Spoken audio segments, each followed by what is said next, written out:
This is Oscar. Oscar twice Harry Milton. And how old are you? 5. 5. So it's my birthday. Well, it was your birthday a couple of weeks ago, wasn't it? Yeah. And you were 5? Yeah. And our 5-year-old's nice and quiet and calm and well behaved? Yes.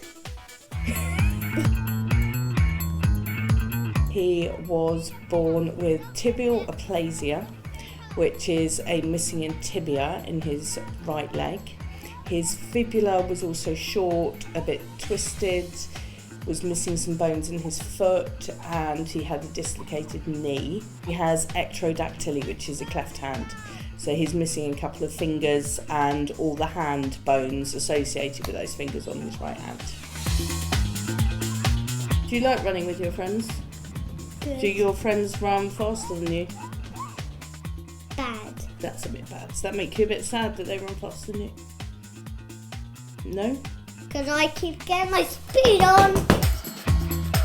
Before Oscar was born, I had already decided that we were having amputation because we could see from the scans, from the regularity of the scans, we could see how different the bones were.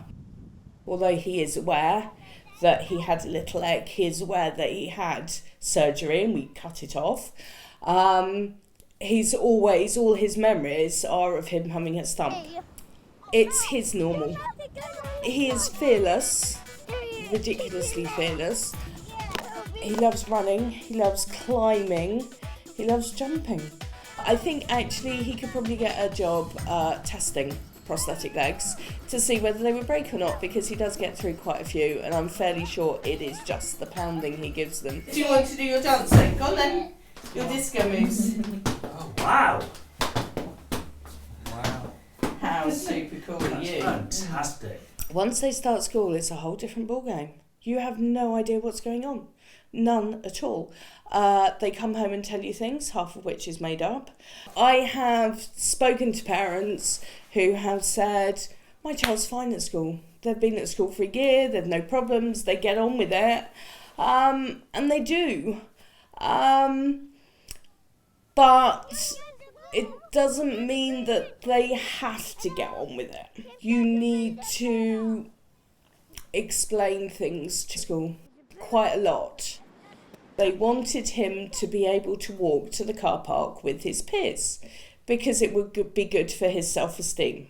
So I emailed them and I said, the only purpose you seem to have for him walking to the car park is that he's doing the same thing as his peers. I said, but he's not the same as his peers.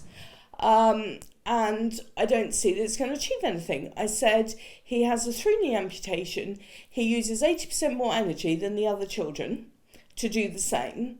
So him finishing school at 3 o'clock is the equivalent of them finishing school at 9 o'clock. So he's tired.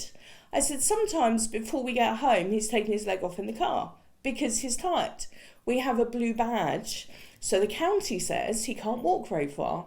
We have a mobility car, so the government says he can't walk very far. So actually, I want to park in the disabled car park. I don't want to have to make him walk down the road. And their response to this was, that's fine, we've taken that item off. And it's like they have these ideas of what they feel is the right thing to do, but don't necessarily think through it. Yes, in an ideal world, it'd be lovely. In an ideal world, it'd be great if he had 2 legs. He doesn't. It's almost that you have to preempt what is going to happen in school before it even happens in an environment that you don't really know much about. So there is an awful lot of guesswork involved where they also will turn around and say, oh no, it's totally fine because. And I said, but when you're doing standing on one leg, he also needs to practice doing that on his prosthetic. And he's less inclined to, but he needs to do it both ways because that's how he develops his core. And they don't think about those things, but you don't know what's going on. It's like asking somebody what they've forgotten. You've got nothing to work from. So there is an awful lot of guesswork and there is an awful lot of kind of asking randomly weird questions to try and ascertain what's happening so that you can preempt things and try and head them off before something happens.